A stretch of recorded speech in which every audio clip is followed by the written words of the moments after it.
America అధ్యక్షుడు Donald Trump సన్నిహితుడు conservative activist Charlie Kirk హత్యకు గురయ్యాడు. ఉటా వ్యాలీ యూనివర్సిటీలో జరుగుతున్న కార్యక్రమంలో మాట్లాడుతుండగా ఓ దుండగుడు తుపాకీతో కాల్పులకు దిగాడు. దీంతో తీవ్ర గాయాల పాలైన చార్లీ కిర్క్ ను ఆసుపత్రికి తరలించగా చికిత్స పొందుతూ చనిపోయారు. అమెరికాలో మాస్ షూటింగ్స్ పై యూనివర్సిటీలో చర్చా కార్యక్రమానికి చార్లీ కిర్క్ హాజరయ్యారు. ఓ విద్యార్థి ప్రశ్నకు బదులిస్తున్న సమయంలో దుండగుడు కాల్పులు జరిపారు. దీంతో వెంటనే పోలీసులు కిర్క్ ను ఆసుపత్రికి తరలించారు.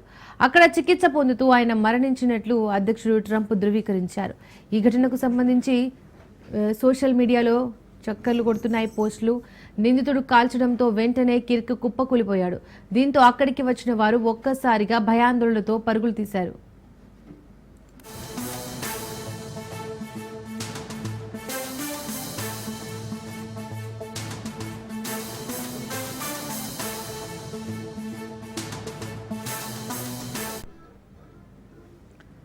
తన సన్నిహితుడు మృతి చెందడం పట్ల అధ్యక్షుడు ట్రంప్ దిగ్భ్రాంతి వ్యక్తం చేశారు. చార్లీ కిర్క్ గొప్ప వ్యక్తి అని ట్రంప్ తన సోషల్ మీడియా ట్రూత్ లో వెల్లడించాడు. కిర్క్ మృతికి సంతాపంగా జాతీయ జెండాను అవనతం చేయాలని పిలుపునిచ్చారు. అమెరికాలో యువత హృదయాన్ని చార్లీ కంటే బాగా అర్థం చేసుకున్న వారు ఎవరూ చేసుకోలేరని ట్రంప్ పేర్కొన్నారు. ట్రంప్ సన్నిహితుడిగా పేరున్న కిర్క్ 18 ఏళ్లకే టర్నింగ్ పాయింట్ యుఎస్సి ఆర్గనైజేషన్ ను స్థాపించారు. ఉటా వ్యాలీ యూనివర్సిటీలో తన కార్యక్రమానికి ముందు అతను వ్యతిరేకత ఎదుర్కొన్నారు. కిర్క్ కార్యక్రమాన్ని రద్దు చేయాలని కోరుతూ 1000 మంది సంతకాలతో కూడిన ఓ ఫిర్యాదు యూనివర్సిటీకి అందింది. అయితే తాము భావ ప్రకటన స్వేచ్ఛకు, నిర్మాణాత్మక చర్చలకు మద్దతిస్తామని, కార్యక్రమాన్ని రద్దు చేయలేమని సదరు యూనివర్సిటీ పేర్కొంది.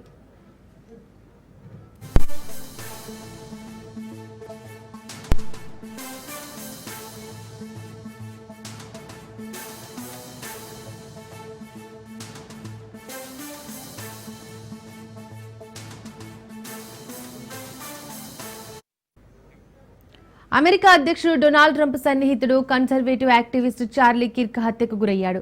ఉటా వ్యాలీ యూనివర్సిటీలో జరుగుతున్న కార్యక్రమంలో మాట్లాడుతుండగా ఓ దుండగుడు తుపాకీతో కాల్పులకు దిగాడు.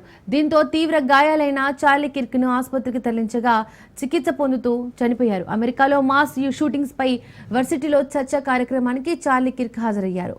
ఓ విద్యార్థి ప్రశ్నకు బదులిస్తున్న సమయంలో దుండగుడు కాల్పులు జరిపాడు. దీంతో వెంటనే పోలీసులు కిర్క్ ను ఆసుపత్రికి తరలించారు. అక్కడ చికిత్స పొందుతూ ఆయన మరణించినట్లు అధ్యక్షుడు ట్రంప్ ధృవీకరించారు. ఈ ఘటనకు సంబంధించి వీడియో సోషల్ మీడియాలో చక్కలు కొడుతుంది. నిందితుడు కాల్చడంతో వెంటనే కిర్క్ కుప్పకూలిపోయాడు. దీంతో అక్కడికి వచ్చిన వారు ఒక్కసారిగా భయాందోళనతో పరుగులు తీశారు. తన సన్నిహితుడు మృతి చెందడం పట్ల అధ్యక్షుడు ట్రంప్ దిగ్భ్రాంతి వ్యక్తం చేశారు. చార్లీ కిర్క్ గొప్ప వ్యక్తి అని ట్రంప్ తన సోషల్ మీడియా ట్రూత్ లో వెల్లడించారు. కిర్క్ మృతికి సంతాపంగా జాతీయ జెండాను అవనతం చేయాలని పిలుపునిచ్చారు. అమెరికాలో యువత హృదయాన్ని చార్లీ కంటే బాగా అర్థం చేసుకున్న వారు ఎవరూ చేసుకోలేరని ట్రంప్ పేర్కొన్నారు.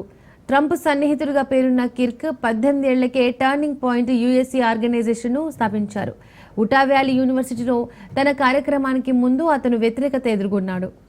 కిర్క్ కార్యక్రమాన్ని రద్దు చేయాలని కోరుతూ 1000 మంది సంతకాలతో కూడిన ఓ ఫిర్యాదు యూనివర్సిటీకి అందింది. అయితే తాము భావ ప్రకటన స్వేచ్ఛకు, నిర్మాణాత్మక చర్చలకు మద్దతిస్తామని, కార్యక్రమాన్ని రద్దు చేయలేమని సదరు యూనివర్సిటీ పేర్కొంది.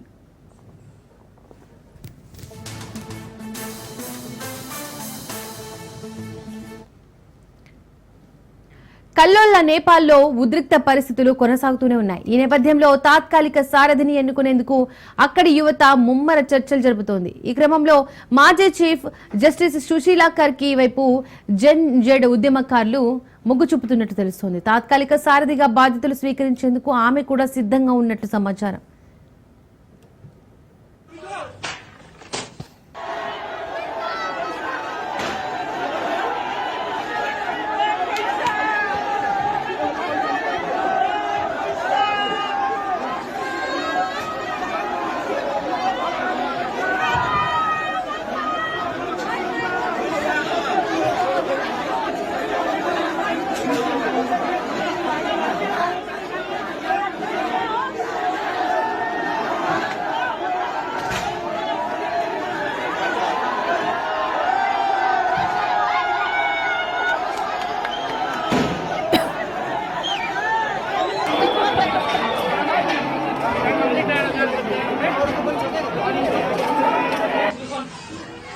रामसर बोल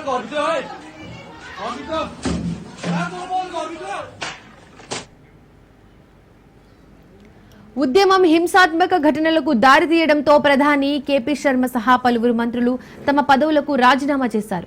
దీంతో కొత్త సారథిని ఎన్నుకునేందుకు జనరేషన్ జెడ్ ఉద్యమకారులు ప్రయత్నాలు చేస్తున్నారు. దాదాపు 5,000 మంది బుధవారం వర్చువల్ గా సమావేశమై మంతనాలు జరిపారు.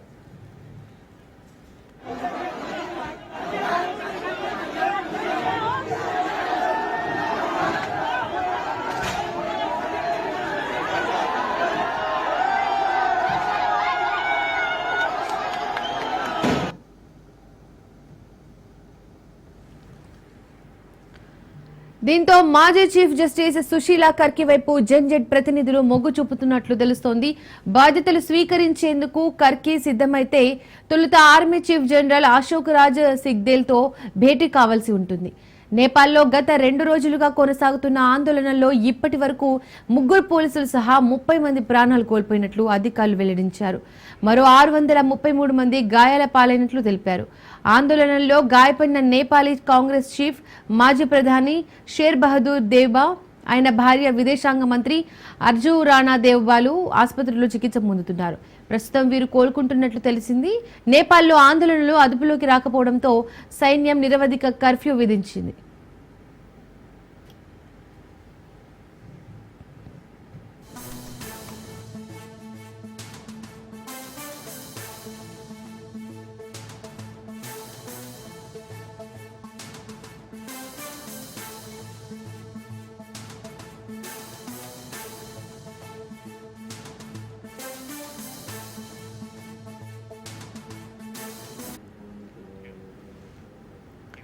ఏపీ పాలిటిక్స్ హీట్ పుట్టిస్తున్నాయి. అధికార పార్టీ చేసింది చెప్పుకునేందుకు తహతహలాడుతూ సభలు పెడుతోంది.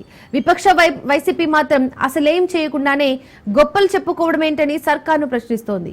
అనంతపురం సూపర్ 6 సూపర్ హిట్ బహిరంగ సభలో CM Chandrababu Naidu, deputy CM Pawan Kalyan AP ప్రజలకు తాము ఇప్పటి వరకు ఏం చేశాం, ఇక ముందు ఏం చేయబోతామో చెప్పేశారు. అంతకుముందు ప్రతిపక్ష నాయకుడు జగన్ రెడ్డి సుదీర్ఘ మీడియా సమావేశంలో సర్కార్ ఎక్కడా ఫెయిల్ అవుతుంది, ఎందుకు ఫెయిల్ అవుతోందో పూసగుచ్చినట్లు వివరించారు. తమ హయాంలో సంక్షేమం బాగుందంటే తమ హయాంలోనే సంక్షేమం బాగుందని జగన్ రెడ్డి, చంద్రబాబు నాయుడు బల్లగుద్ది చెబుతున్నారు. కూటమి సర్కార్కు జనం సొమ్ము దోచుకోవడం, దోచింది దాచుకోవడంలో ఉన్న శ్రద్ధ పాలనపై లేకపోవడంతో ప్రజలకు యూరియా కష్టాలు వచ్చి పడ్డాయని, ఆంధ్రప్రదేశ్ ఆర్థిక వృద్ధి పడిపోయిందని జగన్ రెడ్డి విమర్శించారు. పాలనలో పూర్తి వైఫల్యం చెందిన చంద్రబాబుకు ప్రతిపక్షాన్ని అంతం చేయాలన్న ఆలోచన తప్ప ప్రజలకు మంచి చేయాలన్న బుద్ధి ఏమాత్రం లేదని జగన్ విమర్శల జడివాన కురిపించారు. ప్రధాన ప్రతిపక్ష దానిపైన ఏ నిర్ణయం తీసుకోకుండా కూటమి సర్కార్ సభలో ప్రతిపక్షం లేకుండా చేస్తుందని జగన్ దుయ్యపట్టారు.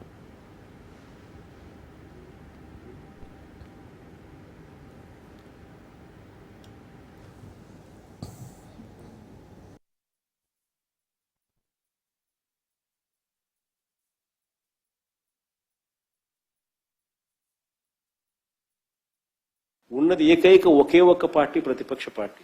కనీసం మల్టిపుల్ పార్టీస్ అన్న అపోజిషన్ లో ఉన్నాయంటే అది లేదు. ఉన్నది ఏకైక ఒకే ఒక్క పార్టీ ప్రతిపక్షం. ఆ పార్టీని కూడా నువ్వు ప్రతిపక్షం అనడంలా, ఆ పార్టీ నువ్వు ప్రతిపక్షం ఎందుకు అనడంలా? ప్రతిపక్షం మనం అన్నాం అనుకో, ఎంతమంది ఎమ్మెల్యేలు ఉన్నా కూడా ఆ ప్రతిపక్షానికి ఒక నాయకుడు అనే ఉంటాడు, ఆటోమేటిక్గా ప్రతిపక్ష నాయకుడు అవుతాడు. ఆటోమేటిక్లీ ప్రతిపక్ష నాయకుడు అయినాడు అని అంటే ఆయనకు నువ్వు సభా అధ్యక్షునితో సమానంగా మైక్ ఇవ్వాల్సి వస్తుంది.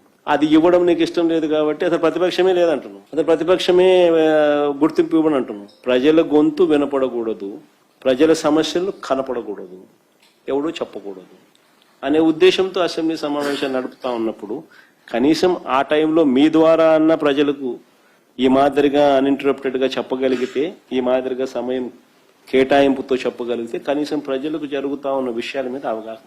తమ్ముళ్ళు, మీరందరూ కలిసి ఆ నాయకుడికి ఒక క్లాస్ తీసుకోవాలా? తీసుకుంటారా అని అడుగుతున్నా. ప్రతిపక్ష హోదా అడగకుండా అసెంబ్లీకి రావాలని అవునా కాదా అని అడుగుతున్నా. అవునంటే గట్టిగా చెప్పండి, కూడా చెప్పండి, అసెంబ్లీకి రావాలి. లేకపోతే ఏం చేయాలి? రాజకీయాలకు అర్హులా ఇలాంటి వాళ్ళని అడుగుతున్నాను మిమ్మల్ని. తమ్ముళ్ళు, శాసనసభకు రాకుండా రప్ప రప్ప అని రంకెలేస్తున్నారు. తీరు మారిందా అని అడుగుతున్నా మిమ్మల్ని. రప్ప రప్ప అంటే ఇక్కడ చూస్తూ ఊరుకో ఉండడానికి ఇక్కడ ఉండేది సిబిఎన్ పవన్ కళ్యాణ్. ప్రభుత్వ మెడికల్ కాలేజీలను చంద్రబాబు నాయుడు గారు ప్రైవేట్ పరం చేయడము అని అంటే దాని అర్థం ఏమిటి అని అంటే ప్రజల బాగోగుల పట్ల లెక్కలేనితనం అన్నది ఒక కారణం అయితే తారాస్థాయికి చేరిన ఆయన అవినీతికి ఇదొక పరాకాష్ట. పేదవాడు మధ్యతరగతి వాడు ప్రైవేట్ వాళ్లకు దోపిడీకి బలైపోతాడు. 2019 వరకు అంటే వైఎస్ఆర్సీపీ ప్రభుత్వం వచ్చేదాకా మన రాష్ట్రంలో ఎన్ని గవర్నమెంట్ మెడికల్ కాలేజీలు ఉన్నాయో తెలుసా? 11. దీనికి పద్మావతి అటానమస్ కాలేజీని కూడా కలుపుకుంటే 12 అన్ని కలిపి. 2019కి చంద్రబాబు నాయుడు గారు 3 సార్లు ముఖ్యమంత్రి. కనీసం ఒక్క గవర్నమెంట్ మెడికల్ కాలేజ్ అయినా తీసుకొచ్చాడా? 2019లో మా ప్రభుత్వం వచ్చింది. ప్రతి జిల్లాకు ఓ గవర్నమెంట్ కాలేజీని తీసుకురావాలని, ఒక టీచింగ్ హాస్పిటల్ తీసుకొని రావాలని. ఈ రోజు దగ్గర 17 కాలేజీలుంటే ఒక కాలేజీ మాత్రం మొన్నే పాడేరు ఆపరేషన్ చేశాం. 16 కాలేజీలు చేయలేకపోయాం. ఫౌండేషన్ వేయడం, రిబ్బన్ కట్ చేయడం, నేనేదో చేశామని చెప్పుకోవడం కాలేజీ నడిపే విధానం కాదు. అందుకే ఈరోజు ఈ ప్రభుత్వం పీపీపీ విధానం తీసుకొచ్చాం. ఆస్తి మనది, వేరే వాళ్ళు దాన్ని రన్ చేస్తారు, జవాబుదారితనంగా ఉంటారు. దీనివల్ల 26, 27కు 4 కాలేజీలు వస్తాయి. 27, 28కి 7 కాలేజీలు వస్తాయి. దీనివల్ల 50% సీట్లు కన్వీనర్ కోటా కింద వస్తుంది. బిజీగా గడిపారు. రక్షణ శాఖ మంత్రి రాజ్నాథ్ సింగ్ ను కలిశారు. గాంధీ సరోవర్ ప్రాజెక్టును 98.20 ఎకరాల రక్షణ శాఖ భూములు తెలంగాణ ప్రభుత్వానికి బదలాయించాలని విజ్ఞప్తి చేశారు. గాంధీ సర్కిల్ ఆఫ్ యూనిటీ నిర్మాణాన్ని చేపడుతున్నట్లు రక్షణ శాఖ మంత్రికి సీఎం తెలిపారు. జాతీయ సమైక్యత, గాంధేయ విలువలకు సంకేతంగా గాంధీ సరోవర్ ప్రాజెక్టు నిలుస్తుందని వెల్లడించారు. ఢిల్లీ పర్యటన ముగించుకున్న సీఎం రేవంత్ హైదరాబాద్ వచ్చారు.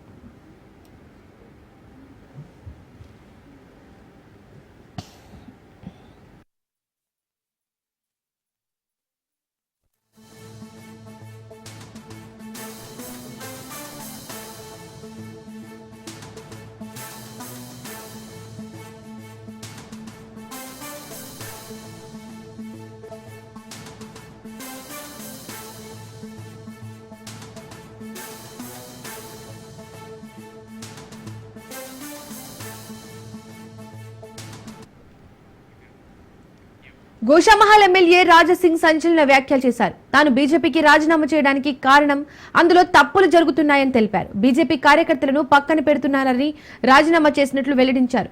ఇంకా ఎన్ని రోజులు తనను టార్గెట్ చేశారని అడిగారు. ఇంతకే ఇది రామచంద్రరావు కమిటీనా, కిషన్ రెడ్డి వేసిన కమిటీనా అని ప్రశ్నించారు.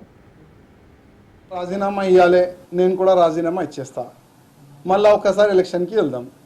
మీరు కూడా అక్కడ పార్లమెంట్ సభ్యుడుగా కొట్లాడండి, నేను కూడా ఇండిపెండెంట్గా అక్కడ కొట్లాడతా. మీరు కూడా ఇక్కడ ఇండిపెండెంట్గా ఎమ్మెల్యే కూడా కొట్లాడండి. ఎవరు ఎక్కడి నుంచి గెలుస్తారో చూసుకుందాం. ఇప్పుడు ఈ మొత్తము దీనికి ప్లానింగ్ మొత్తం మా కిషన్ రెడ్డి గారే నేను అనుకుంటున్నాను. అందుకోసం మా కిషన్ రెడ్డి గారికే అడ్రస్ చేసి చెప్తున్నాను, రామచంద్రరావు గారికి ఫ్రీ హ్యాండ్ ఇవ్వండి, ప్రతి ఒక్క పార్లమెంట్ సభ్యుడికి ఫ్రీ హ్యాండ్ ఇవ్వండి, ప్రతి ఒక్క ఎమ్మెల్యేకి ఫ్రీ హ్యాండ్ ఇవ్వండి. పార్టీ డెవలప్ చేసుకుంటారు. ఇంకా ఎన్ని సంవత్సరాలు వెనక నుంచి గుంజే కార్యక్రమం చేస్తారు. కిషన్ రెడ్డి గారు నా రాజీనామా ఇవ్వాలి, నేను కూడా రాజీనామా ఇచ్చేస్తా, మళ్ళా ఒకసారి ఎలక్షన్కి వెళ్దాం. మీరు కూడా అక్కడ జూబ్లీహిల్స్ ఉప ఎన్నిక బీఆర్ఎస్ అభ్యర్థిగా మాగంటి సునీత ఖరారైనట్లు తెలుస్తోంది. జూబ్లీహిల్స్ బైపోల్ పై బీఆర్ఎస్ ఫోకస్ పెట్టింది. బీఆర్ఎస్ కార్యకర్తలతో కేటీఆర్ సమావేశమయ్యారు. సమావేశంలో మాగంటి గోపీనాథ్ సతీమణి సునీత పాల్గొన్నారు. ఇప్పటికే జూబ్లీహిల్స్ ఉప ఎన్నిక కోసం ఇన్ఛార్జీలను బీఆర్ఎస్ నియమించింది. జూబ్లీహిల్స్ ఉప ఎన్నికను గెలిచి తీరుతామని బీఆర్ఎస్ ధీమా వ్యక్తం చేస్తోంది. మాగంటి గోపీనాథ్ మృతి బాధాకరమని కేటీఆర్ అన్నారు. మరోసారి మాగంటి కుటుంబానికి అండగా నిలవాలని పిలుపునిచ్చారు. మనం అండగా ఉంటే గోపీనాథ్ కుటుంబం నిలబడుతుందన్నారు. విష్ణువర్ధన్ కూడా మాగంటి కుటుంబాన్ని సపోర్ట్ చేస్తున్నారని తెలిపారు.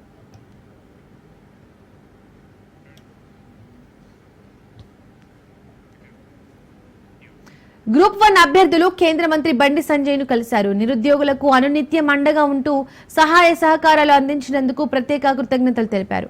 బండి సంజయ్ కి పుష్పగుచ్చం అందించి శాల్వా కప్పి సన్మానించారు.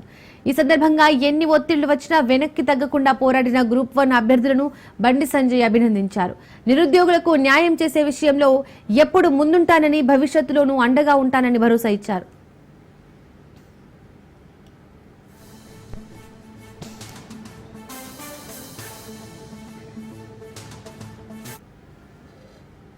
సంచార జాతుల పిల్లలు ఉద్యోగాలు పొందాలని మంత్రి పొన్నం ప్రభాకర్ వెల్లడించారు. రవీంద్ర భారతిలో ఏర్పాటు చేసిన సంచారయుక్త జాతుల దినోత్సవ వేడుకలకు ఆయన ముఖ్య అతిథిగా హాజరయ్యారు. మంచితనాన్ని నిర్మించడానికి ప్రజాప్రభుత్వం విద్యకు ప్రాధాన్యత ఇస్తుందని అన్నారు. మన జాతి బిడ్డలకు మంచి చదువులు, నైపుణ్యాలు అందించాలని, ఉద్యోగ అవకాశాలు మెరుగుపరచాలన్నారు. 400 కోట్ల రూపాయలు సంచార జాతుల అభివృద్ధికి ప్రకటించి ఇప్పటికే 100 కోట్లు విడుదల చేయడం జరిగిందని, 100 మంది ఎంబీసీ నిరుద్యోగులకు శిక్షణ ఇచ్చి ఉద్యోగ అవకాశాలు కల్పిస్తున్నామని తెలిపారు. ప్రజా అంశాల మీద మనం పోరాటం చేస్తుంటే తప్పకుండా ప్రజలు ఒకనాడు గుర్తించి వాళ్ళకి అవకాశం ఇస్తారు. ఆ దిశలోనే వీళ్ళకి ముందు మాట్లాడే అవకాశం వచ్చింది. ఆనాడు విద్యార్థి సంఘ నాయకులు కొట్లాడుకుంటూ వస్తాకుంటే అవకాశం వచ్చిన ప్రతిసారి వీళ్ళకి అవకాశాలు వస్తే పేరేస్తారు అనేటువంటి మాట రాకుండా ఉండడం కొరకు మార్కెట్ చైర్మన్ గా పనిచేసిన, రాష్ట్ర ఎన్ఎస్సీ అధ్యక్షుడిగా పనిచేసిన, ఎంపీగా పనిచేసిన, ఇలా మంత్రిగా పనిచేస్తా ఉన్నా ఎక్కడ కూడా గట్టిగా మన యొక్క వర్గాల అభ్యున్నతి కొరకు ప్రయత్నం చేసే విధంగా నా యొక్క పోరాటం కొనసాగుతుంది.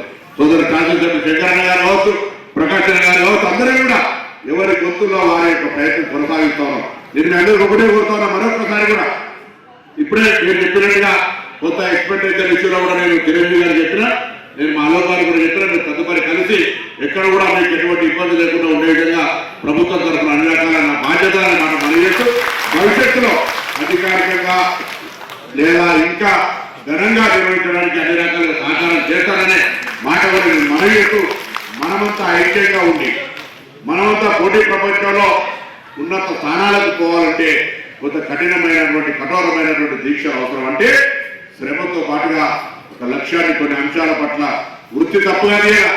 మన మిత్రులు ఎవరు చెప్తారు, విదేశాల్లో కూడా ఉన్నత స్థానంలో ఉన్నటువంటి వాళ్ళు కులవృత్తి నామోషి ఉండదు.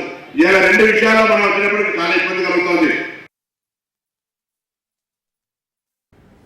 అణగారిన వర్గాలు హక్కుల సాధన కోసం పోరాటం చేయాలని, ఎవరి జాతి చరిత్ర వారే రాసుకోవాలని మల్కజ్గిరి ఎంపీ ఈటెల రాజేందర్ అన్నారు. పాలకులకు అణగారిన వర్గాలపై ప్రేమ కంటే వారి ఓట్లపైన ఎక్కువ ప్రేమ ఉంటుందని ఈటెల సంచలన వ్యాఖ్యలు చేశారు. తెలంగాణలో చైతన్యానికి కొదవలేదని, లోపాలు సరిచేసుకుని ఉద్యమాలతో హక్కులు సాధించుకోవాలని ఈటెల అన్నారు. తెలంగాణ రాష్ట్ర సంచార జాతుల సంఘం ఆధ్వర్యంలో సంచార విముక్త జాతుల దినోత్సవ వేడుకల కార్యక్రమంలో పాల్గొన్నాం. ఎంపీ ఈటెల రాజేందర్ తాను పేదల పక్షపాతినని స్పష్టం చేశారు. గుర్తింపు లేని కులాలకు తాను క్యాస్ట్ సర్టిఫికేట్స్ ఇచ్చిన విషయాన్ని ఈటెల గుర్తు చేసుకున్నారు. చాలా రోజుల తర్వాత వచ్చిన వివిధ కుల సంఘాల నాయకులను పేరు పేరున పలకరించిన ఈటెల రాజేందర్ వారితో ఫోటోలు దిగారు.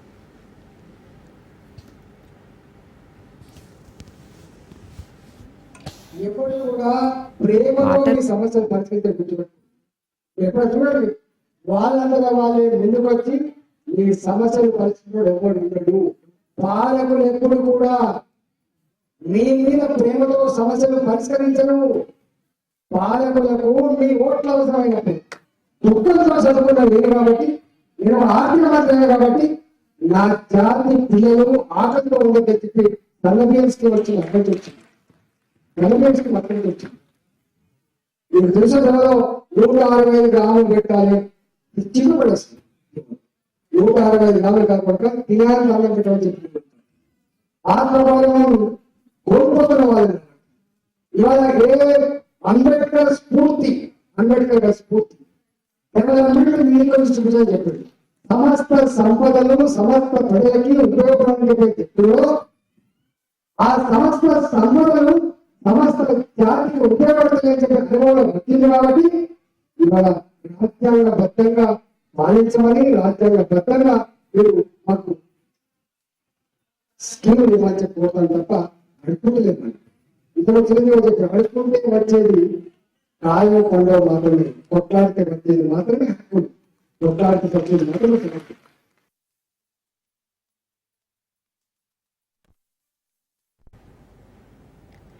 సాంప్రదాయ సాగును వీడి వాణిజ్య పంటల వైపు రైతులు ఆసక్తి చూపిస్తున్నారు. ఖమ్మం జిల్లాలో వాణిజ్య పంటలైన పత్తి, మిర్చి పంటల సాగు గణనీయంగా పెరిగింది. గత సంవత్సరంతో పోలిస్తే ఈసారి జిల్లా వ్యాప్తంగా 2.5 లక్షల ఎకరాల్లో పత్తి సాగు చేసుకున్నట్లు అధికారులు చెబుతున్నారు. గత ఏడాది మిర్చి పంటకు మార్కెట్లో ధరలు తగ్గడంతో ఈ సీజన్లో పత్తి సాగు పెరిగింది. ఇటీవల కురిసిన ముసురు వానతో పత్తి పంటలకు తెగలు సోకి వాడిపోతున్నాయని రైతులు ఆందోళన వ్యక్తం చేస్తున్నారు. సేంద్రియ పద్ధతులను ఉపయోగించి నియంత్రించడం ద్వారా పంటను కాపాడుకోవచ్చని అధికారులు చెబుతున్నారు. ఇక ఇదే అంశానికి సంబంధించి మరింత సమాచారం మా ప్రతినిధి ఉపేంద్ర అందిస్తారు. సాంప్రదాయ వ్యవసాయానికి అంటే విస్తృతంగా చేస్తున్నప్పటికీ ప్రధానంగా అటు ఏదైతే వాణిజ్య పంటల వైపు ప్రధానంగా మొగ్గు చూపుతున్న పరిస్థితి కనిపిస్తుంది. ఇక ప్రధానంగా ఖమ్మం జిల్లా వ్యాప్తంగా ఏదైతే మిర్చి కావచ్చు, అదేవిధంగా పత్తి లాంటి పంటల వైపు ఎక్కువగా రైతులు ఆసక్తి చూపుతున్న నేపథ్యంలోనే ఆ దిశగా కూడా జిల్లా వ్యాప్తంగా ఇప్పటికే ప్రధానంగా చూసుకుంటే పత్తి రైతులు దాదాపుగా 2.5 లక్షల ఎకరాల్లో కూడా ఇప్పటికే జిల్లా వ్యాప్తంగా పత్తి సాగు అవుతున్న పరిస్థితి కనిపిస్తుంది. ఈ నేపథ్యంలో ఇటీవల కురిసినటువంటి వర్షాల నేపథ్యంలో పత్తికి కూడా తీవ్రంగా నష్టం వాటిల్లే పరిస్థితి ప్రధానంగా కనిపిస్తుంది. జిల్లా గత కొన్ని రోజుల నుంచి కురుస్తున్నటువంటి వర్షాల నేపథ్యంలోనే ఆ పత్తి పంట పూర్తిగా కూడా ఏదైతే ఎర్రబారిపోవడం కావచ్చు, అదేవిధంగా ఏరుకుళ్ళు తూగిలతో కూడా తీవ్రంగా ఇబ్బందులు పడుతున్నారు. రైతులంతా కూడా అయితే 6 కాలం కష్టపడి పండించిన పంట తీవ్రంగా ఇటు నష్టపోవడంతో కూడా వారంతా కూడా కొంత ఆందోళన చెందుతున్న పరిస్థితి కనిపిస్తుంది. ఈ నేపథ్యంలోనే రైతాంగాన్ని అంతా కూడా కొంత అటు వ్యవసాయ శాఖ కూడా ప్రత్యేకంగా జాగరూకత చేస్తూ వాళ్ళందరికీ కూడా ప్రత్యేకంగా అవగాహన కల్పిస్తున్నప్పటికీ రైతులు కొంత అంటే అవగాహన లేమితో కూడా ఇటువంటి ఇబ్బందులు పడుతున్నట్లయితే తెలుస్తుంది. దీంతో మనతో మాట్లాడడానికి కూసుమంచి మండల వ్యవసాయ అధికారి వాణి మనతో ఉన్నారు. వారిని అడిగి మరిన్ని విశేషాలు తెలుసుకుందాం. ప్రధానంగా చెప్పండి మేడం, ప్రధానంగా ఈ మండలంలో పత్తి సాగు విషయంలో మాత్రం రైతులు తీవ్రంగా ఇబ్బందులు పడుతున్నారు, చీడపీడలు ఎక్కువగా వస్తున్నాయి. వారికి ఎటువంటి సలహాలు సూచనలు చేస్తున్నారు మీరు? ప్రధానంగా మన మండలంలో ఉన్న ప్రధాన పంటలు చూసినట్టయితే వరి, పత్తి, మిర్చి ఇవి ప్రధాన పంటలుగా ఉన్నాయి. వరి వచ్చేసి సుమారు 24,000 ఎకరాల్లో ఉంటే పత్తి వచ్చేసి 10,500 ఎకరాల వరకు సాగు చేశారు ఈ సంవత్సరం. అయితే గత కొద్ది రోజులుగా అంటే గత నెల రోజుల నుండి ఏవైతే భారీ వర్షాలు కురుస్తూ ఉన్నాయో వాటి ద్వారా కొంత ఊట పట్టి పత్తి కొంచెం పసుపు రంగులోకి మారడానికి గమనించడం జరిగింది. అదేవిధంగా అక్కడక్కడ వేరుకుళ్ళు తెగుల్ని కూడా గమనించడం జరిగింది. ఇలాంటి నేపథ్యంలో రైతులకు మేము రైతు వేదికల ద్వారా మరియు అవగాహన కార్యక్రమాలు ఏర్పాటు చేసి రైతులకి వాటిలో చేపట్టాల్సిన సస్యరక్షణ చర్యలను వివరిస్తున్నాము. ఈ పత్తిని చూసినట్టయితే ఇది కొంత ఎదుగుదల తక్కువగా ఉంది ఇక్కడ గమనించినట్టయితే. అయితే ప్రధానంగా ఈ పత్తిలో ఏదైతే వేరుకుళ్ళను గమనిస్తున్నామో దాని నివారణకు మనము కాపర్ ఆక్సిక్లోరైడ్ కానీ కార్బండిజిమ్ కానీ, కాపర్ ఆక్సిక్లోరైడ్ అయితే లీటర్ నీటికి 3 గ్రాముల చొప్పున, అదే కార్బండిజిమ్ అనే మందునైతే లీటర్ నీటికి 1 గ్రాము చొప్పున కలిపి పిచికారీ చేసినట్టయితే మొక్క మొదల్లో వేసినట్టయితే వేరుకుళ్ళ నుంచి మన పంటను కాపాడుకోవచ్చు. అదేవిధంగా అధిక వర్షాలకు అక్కడక్కడ పసుపు రంగులోకి ఆకులు మారడాన్ని గమనించాము. దీన్ని నివారించడానికి లీటర్ నీటికి 5 గ్రాముల చొప్పున పొటాషియం నైట్రేట్ను కలిపి పిచికారీ చేసినట్టయితే మొక్కలు సాధారణ స్థితికి చేరుతాయి. ఎక్కడైతే అధిక తేమ ఉంటుందో వాటిలో వెంటనే పాత నీరు ఏదైతే ఉంటుందో దాన్ని తొలగించి అంతర్కృషి చేసినట్టయితే భూమిలోని తేమ ఆరిపోయి మొక్కలు సాధారణ స్థితికి చేరే అవకాశం ఉంది.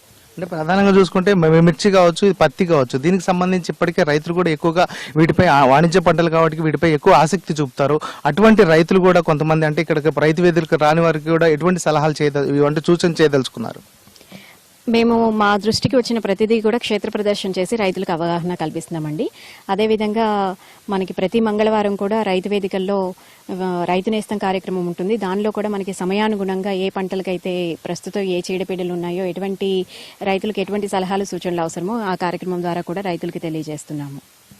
ప్రధానంగా చూసుకుంటే జిల్లా వ్యాప్తంగా ఉన్నటువంటి పత్తి రైతులకు కూడా ప్రత్యేకంగా అవగాహన కల్పిస్తున్నాం. ఏదైతే చీడపీడలు కావచ్చు, అదేవిధంగా ఏరుకుళ్ళు తెగులకు కూడా ప్రత్యేకంగా అవగాహన కల్పిస్తూ రైతులు జాగరూకత చేయడానికి అయితే ప్రత్యేకంగా చర్యలు తీసుకుంటున్నామని చెప్తున్నారు. మరి కొంతమంది రైతులు ఉన్నారు, వారిని అడిగి తెలుసుకుందాం. ప్రధానంగా చెప్పండి అమ్మా, మీ వ్యవసాయ మీ పంటలో ఈ అంటే పత్తికి ఎటువంటి తెగుళ్ళు వచ్చినాయి, ఏం జరుగుతుంది అసలు? ఈ భూమి మొత్తం ఎర్రబడిపోతుంది. అసలు చేసిన చేత కూడా మాకు రావట్లేదండి. అసలు ఈ ఇబ్బంది అవుతుంది. అసలు మొత్తం ఊటలు పుట్టిపోయినాయి. మాకు చేసిన చేత కూడా మాకు రావట్లేదండి. అంటే మీరు చెప్పండి, ప్రధానంగా ఇప్పటికే రైతులు కూడా చాలా ఎక్కువగా పత్తి వైపు కూడా మొగ్గు చూపుతున్న పరిస్థితి కనిపిస్తుంది. ఇటు మిర్చి చూసుకుంటే అటు రేటు కూడా పడిపోవడం నేపథ్యంలోనే ఇటువైపు కూడా ఎక్కువగా మొగ్గు చూపుతున్నారు. అటువంటి రైతులకు ఇప్పుడు చీడపీడలు ప్రధాన సమస్యగా దాపురించింది. దానికి మీరు ఎటువంటి కృషి చేస్తున్నారు వ్యవసాయపరంగా? పోయిన సంవత్సరం అండి ఈ జూన్లో మిర్చి తోట వేసామండి. మిర్చి తోట వేస్తే రేటు తక్కువ ఉందని చెప్పి ఈసారి పత్తి వైపు మొగ్గు చూపాము. పత్తి వేస్తే ఈ సంవత్సరం వర్ష ప్రభావం వల్ల ఎర్రకుళ్ళు తెగులు వచ్చి పత్తిలో పచ్చదోమ బాగా పేనుబంక అనేది ఎక్కువ తీవ్రంగా ఉంది. దానివల్ల ఆ సమస్య వల్ల ఈసారి పంట అనేది ఎదుగుదల లేకుండా భూమిలో విత్తనం అనేది కుళ్ళించిపోయి చెట్లు చనిపోవడం జరిగింది. ఇప్పటికి ఇది ఆల్రెడీ 3 times వరకు వేసినాం సార్. మొక్కలు వేసినా కానీ ఎలాంటి మాకు ఇబ్బంది పెట్టింది చాలా. అయితే దీన్ని వదిలేయడం జరిగింది. దీనివల్ల ప్రభుత్వం మాకు ఎలాంటి సహాయం చేయాలని మేము కోరుకుంటున్నామండి. ప్రధానంగా చూసుకుంటే జిల్లా వ్యాప్తంగా ఉన్నటువంటి ఈ పత్తి రైతులు కూడా ప్రధానంగా ఎక్కువగా అంటే వర్షాభావ నేపథ్యంలోనే ఈ పరిస్థితులు ఏర్పడ్డాయని చెప్పేసి అటు వ్యవసాయ అధికారులు చెప్తున్నప్పటికీ ఆ సస్యరక్షణ చర్యలు కూడా తీసుకోవాలి. అదేవిధంగా ఏదైతే వ్యవసాయ పంటలో ఉన్నటువంటి నిలిచిన నీరుని కూడా వెలుపలకు అంటే తొలగించినట్టయితే కొంత అంటే నష్టాన్ని కూడా తగ్గించే అవకాశం ఉందని చెప్పేసి అయితే వ్యవసాయ అధికారులు చెప్తున్నారు. అదేవిధంగా రైతులు కూడా ఏదైతే ఆరుగాలం కష్టపడి పండించిన పంట అదేవిధంగా పెట్టుబడి పెట్టిన పంట చేతికి రాకపోవడంతో వారంతా కూడా కొంత ఆందోళన చెందుతున్నారు. ప్రభుత్వం కూడా తమకు న్యాయం చేయాలని చెప్పేసి అయితే రైతాంగం కోరుతున్న పరిస్థితి జిల్లాలో కనిపిస్తుంది. ఇది ఇక్కడ తాజా పరిస్థితి. కెమెరా పర్సన్ తో ఉపేందర్, రాజ్ న్యూస్.